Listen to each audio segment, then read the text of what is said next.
Assalamualaikum warahmatullahi wabarakatuh. Waalaikumsalam. Saya SPOG, baru semalam saya dapat kasus seorang ibu datang dengan kehamilan kira-kira 4-5 bulan. Dalam pemeriksaan USG ketemu ada kelainan, kalau menurut medis itu kelainan itu berat. Jadi anencefali, jadi kepalanya tidak berkembang dengan baik. Di mana situ kan otak segala macam, regulator segala macam. Ternyata dia sudah datang ke dokter SPG lain segera untuk second opinion. Kalau dari ilmu kedokteran, itu harapan hidup untuk anak yang dengan kelainan berat seperti begini kecil. Secara ilmu kedokteran. Yang sering kita temuin kalau dalam profesi SPOG, pertanyaan pasien adalah, dokter, apa yang harus kami lakukan untuk berikutnya? Ada beberapa center pendidikan yang menyatakan terminasi. Tapi dalam hati kecil, karena ini makhluk Allah, kan diciptakan sempurna. Apakah harus diterminasi? Jadi yang saya bilang sama sepasang suami istri tadi, kenikmatan hamil itu tidak hanya waktu lahir anaknya bisa apa-apa, bukan begitu. Saya bilang, ada orang yang nikmat hamil, waktu mual dia bangga. Merasakan gerakan anak juga rasanya happy sekali. Ada gerakan anak, senang dia. Jadi saya bilang, kalau saya ibu, teruskan saja sampai 9 bulan, karena banyak kenikmatan ibu alami, walaupun nanti ujungnya lahir secara teoritis itu nggak bisa bertahan hidup.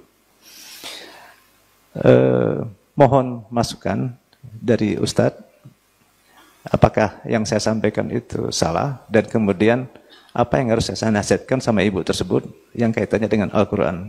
Terima kasih. Assalamualaikum warahmatullahi wabarakatuh. Assalamualaikum. Ini sangat bagus sekali pertanyaannya. Pertama begini, kita akan berbicara pada sesuatu yang sangat penting sekali, yang ini sifatnya hanya tawakal. Tidak ada ikhtiar di dalamnya. Quran surah ke-7 ayat 34. Kata Allah begini, walikulli ummatin ajal. Setiap umat, jangankan manusia, semua umat, semua kalangan manusia, itu punya batas waktu untuk hidup. Disebut dengan ajal. Idza jaa ajaluha, kalau datang ajalnya, la yastakhiruna sa'ata wa la yastaqdimun. Anda tidak bisa memilih untuk ditunda atau dimajukan. Tidak ada kerjaan kemudian memajukan atau mengundurkan karena dia tidak akan berpengaruh. Makanya sering-sering katakan bahwa orang yang bunuh diri itu nggak ada kerjaan. Kalau sudah waktunya meninggal, meninggal juga. Ya, dia nelan baygon sampai sebaskom, belum waktunya tiba meninggal, nggak akan wafat. Ya, tapi kalau sudah tiba, maka selesai kehidupan dia. Maka ayat ini ingin berkata, pertama, jangan pernah kita memastikan terkait dengan ajal atau datangnya kematian pada seorang hamba. Karena itu kata Allah, itu hanya hak prerogatif Allah saja. Kapan, di mana, waktunya kapan. Misal Quran surah ke-4 ayat 34 penegasannya. Ya, ada 5 hak prerogatif Allah yang tidak bisa diketahui makhluk, bahkan selevel malaikat yang dekat pun dengan Allah tidak diberikan kewenangan. Innallaha 'indahu ilmus sa'ah, hanya Allah yang punya pengetahuan tentang kiamat, satu. Sampai waktunya kapan? Wa yunazzilul ghais, mengatur cuaca. Karena itu tidak ada kepastian cuaca, yang ada perkiraan cuaca. Ya, wa ya'lamu ma fil arham. Nah, ini yang terkait dengan pertanyaan Bapak, dan menentukan apa yang terjadi dalam rahim. Ya, apakah dia hidup atau wafat, atau dia terlahir kemudian laki-laki atau perempuan. Walaupun kita lihat USG misalnya, oh laki-laki tiba-tiba lahir bisa perempuan, kita nggak tahu jodohnya seperti apa, kita nggak tahu bagaimana keadaannya masa depannya bagaimana. Itu hak prerogatif Allah dalam rahim. Ya, Allah yang tentukan itu yang paling tepat dengan kaitan tadi. Selanjutnya, wa ma tadri nafsun madza taksibu ghadan, Anda tidak akan tahu apa yang terjadi besok. Selanjutnya, kita hanya bisa merencanakan. Fa idza faraghta fansab. Kalau sudah selesai urusan sekarang, rencanakan untuk besok, bikin ke depan. Tapi kita nggak tahu apa yang terjadi besok. Kemudian wa ma tadri nafsun bi ayyi ardin tamut, kamu tidak tahu kapan dan di mana kamu akan wafat. Hanya Allah yang punya kehendak itu. Yang paling menarik ada yang terkait dengan kejadian alam rahim. Tadi yang Bapak tanyakan. Ya wa ya'lamu ma fil arham, termasuk apa yang ditentukan Allah dalam rahim. Nah, Kadang persepsi manusia itu mesti diarahkan begini. Tadi sangat bagus sekali apa yang Bapak sampaikan. Itu ada di nuansa Quran surah ke-31 ayat ke-14. Ya, paling kiri sebelah atas. Juga Quran surah ke-45, Quran surah ke-46 ayat ke-15. Quran surah ke-31 ayat 14. Quran surah ke-46 ayat 15. Ini fase kandungan.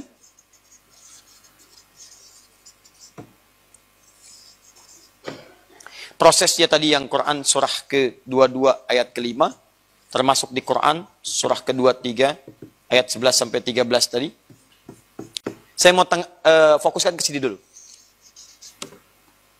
Allah memberikan apresiasi tinggi dan nilai yang sangat dahsyat bagi perempuan yang sedang mengandung.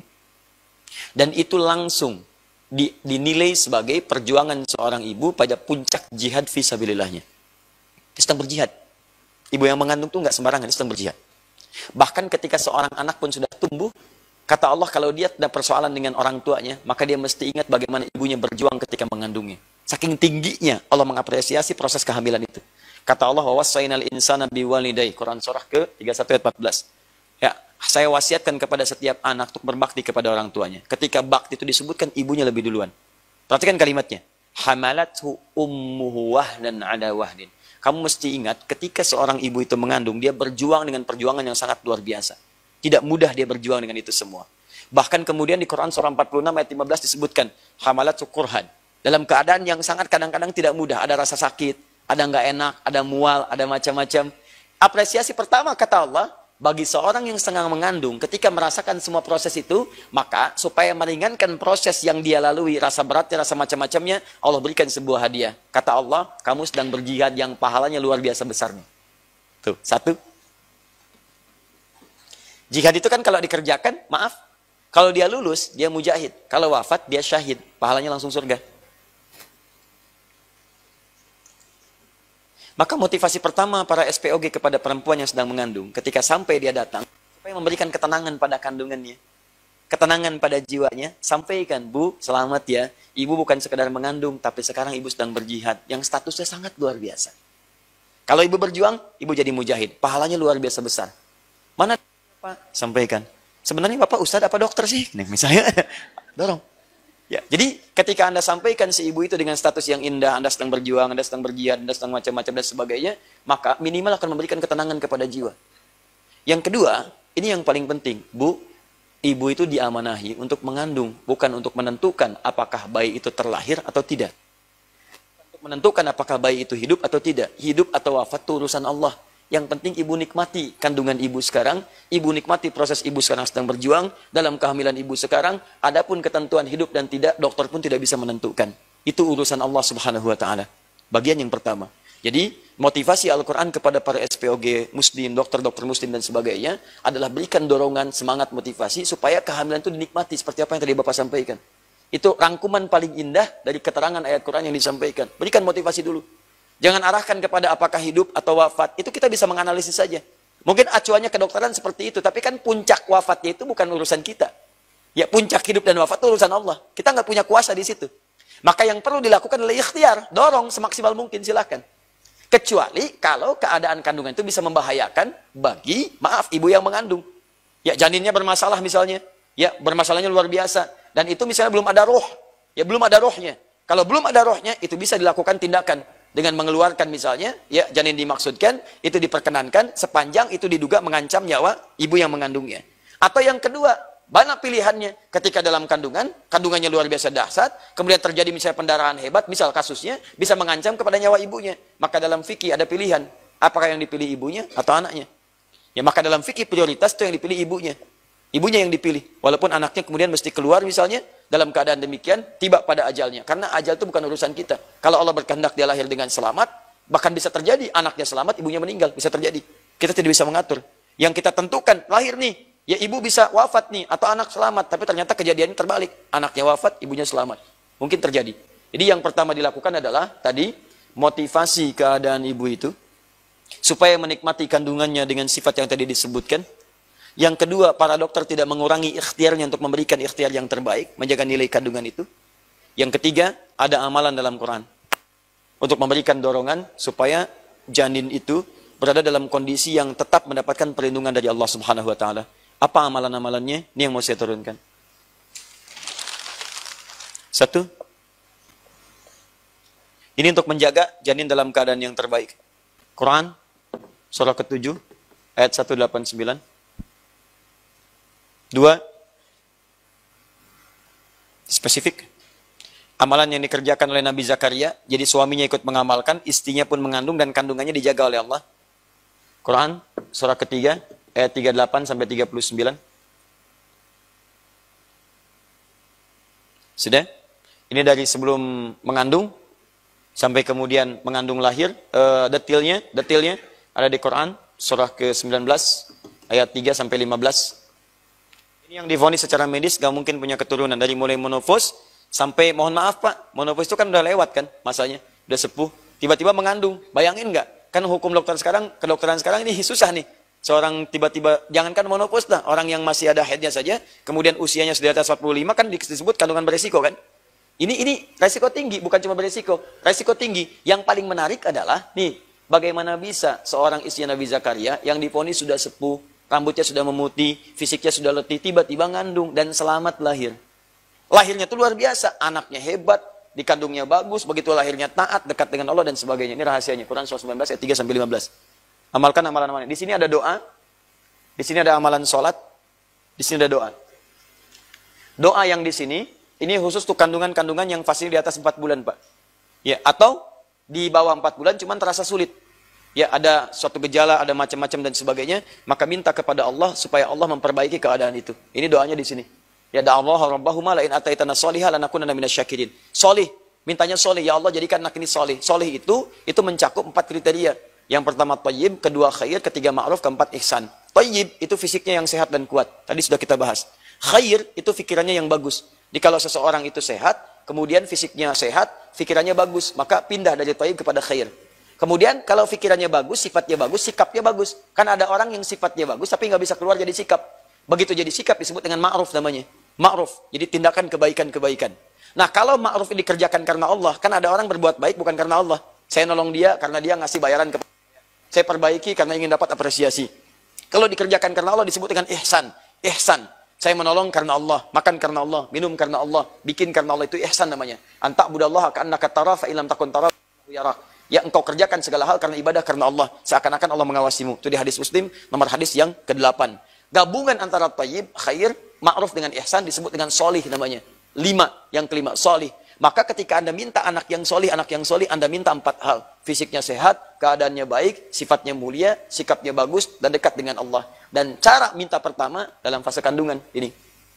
Di ketika Anda mintakan, ya Allah, minta, maka Allah akan perbaiki keadaan dirinya. Nah, cuman tidak cukup dengan berdoa. Doa itu harus disandingkan dengan ikhtiar.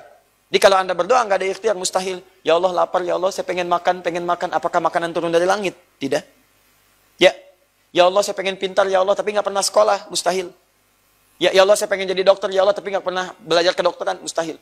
Maka doa disandingkan dengan ikhtiar. Maka ikhtiarnya, 1, perbanyak ibadah. Sholat, Pak. Tingkatkan sholatnya, minta. Bangun dia dalam tahajud, dalam sujud minta. Keadaan terbaik bagi seorang perempuan yang sedang mengandung sujud. Ya, dia mohon kepada Allah, minta kebaikan-kebaikan. Ini. Kemudian mohon doa yang baik sampai ayat ke-15-nya. Ya, sampai jadi anak yang terbaik, sampai dijamin keselamatan di 3 alam. Alam dunia, alam kuburan, sampai alam akhirat. Kemudian dibantu dengan Quran yang 3. Quran surah ke-21 ayat 89 sampai 90. Ini juga kasus tentang kehamilan Nabi Zakaria. Nah, di ayat 90-nya ini ada yang bagus. Ya, wa kanu yusari'una fil khairat. Bahasa Qurannya fa aslahna lahu zaujah. Istri yang sedang punya masalah di kandungannya, kami akan perbaiki, kata Allah. Apa syaratnya? Yusari'una fil khairat, bergegas berbuat banyak kebaikan. Jadi kalau ada misalnya waktu-waktu baik, ada sedekah, kerjakan sedekah. Niatkan sedekah itu untuk kebaikan janinnya. Ya, kalau dia sholat dengan baik. Sholat sunat, tahajud, niatkan untuk kebaikan janinnya. Di amalan-amalan yang diniatkan untuk kebaikan sesuatu, itu yang disebut dengan tawassul bil amal. Tawassul. Dalilnya ada di Quran surah ke-5 ayat 35. Paling kanan sebelah bawah di mushaf. Kata Allah, lihat kalimatnya. Ya ayyuhalladzina amanu taqullaha, orang beriman, tingkatkan takwa. Ya, ketika tingkatkan takwa, wabtagu ilaihil wasilah. Dengan takwa itu cari wasilah untuk memohon kepada Allah. Jadi kalau ada penyakit-penyakit yang parah, sesuatu yang mustahil, maka kata Allah, kalau dokter sudah mengatakan nggak bisa, yang lain mustahil, maka langsung bersandar kepada Allah, sang pemilik segala keputusan yang tidak punya batasan. Caranya bagaimana? Gunakan wasilah takwa. Takwa itu sifatnya ibadah. Dibagi dua, ada hablum minallah, hablum minan nas. Hablum minallahnya apa tadi? Salat, baca Quran. Makanya ketika Allah turunkan Quran, ada obat di situ. Apa di antara obatnya? Disebut dengan syifa. Syifa itu punya makna dua. Satu, obat bagi penyakit hati. Yang kedua, obat bagi penyakit fisik yang sudah tidak ada obatnya secara kemanusiaan. Di dunia medis. Itu sudah nggak ada, maka syifa namanya. Di mana Ustaz dalilnya? Quran surah ke-17 ayat 82. Paling kiri sebelah atas. Agak sedikit ke tengah. Ya, wa nunazzilu minal Qur'ani ma huwa syifaa'un wa rahmatun lil mu'minin. Kata Allah, kami turunkan dari Al-Quran itu, ada bagiannya di obat. Yang kalau Anda kemudian ikuti itu, baca, minta kepada Allah, maka Allah akan sembuhkan. Nah, di mana di antara contohnya? Contohnya di Al-Fatihah. Ada Al-Fatihah itu bagian dari obat, disebut dengan asyifa. Ya, apa contoh kasusnya? Dulu di waktu zaman Nabi, ada kepala suku di Arab, yaitu tersengat kalajengking. Kalajengking Arab, Anda bayangkan. Ya, begitu menyengat, racun udah menyebar. Nah, udah menyebar semuanya, semua udah give up tuh. Gak bisa nih, gak bisa. Sudah sekarat. Tiba-tiba mereka mencari orang-orang, datang ke kumpulan para sahabat. Ya, ditanya siapa yang bisa menyembuhkan. Satu orang angkat tangan, dia mengatakan, insya Allah kalau Allah mengizinkan. Bukan saya menyembuhkan, kalau Allah mengizinkan. Makanya adab dokter muslim itu jangan sampai punya suara, ini saya pasti sembuh, ini pasti sembuh. Tidak. Katakan Allah yang menyembuhkan. Saya cuma wasilah saja. Kalau Allah berkehendak, insya Allah disembuhkan. Maka ketika dia datang, dia bacakan Al-Fatihah. Cuman sekali baca, Pak. Sekali baca, nggak pakai apa-apa. Dibacakan sekali, tiba-tiba racunnya keluar, sehat lagi. Diberi hadiah kambing. Takut gratifikasi. Ya, gratifikasi dari ayat gitu kan. Laporkan kepada Nabi, ya Rasulullah, saya ini ada begini kejadian, dikasih hadiah kambing, ini gratifikasi bukan? Kata Nabi, bukan. Tahu dari mana kamu kalau itu bisa menyembuhkan dengan izin Allah? Ayo kita bagi-bagi kambingnya, ayo nikmati bersama sebagai syukur kepada Allah Subhanahu wa taala. Nah, tapi persoalannya, apakah setiap yang baca Al-Fatihah bisa sembuh? Belum tentu. Ada yang baca 1000 kali nambah penyakit. Ya kan?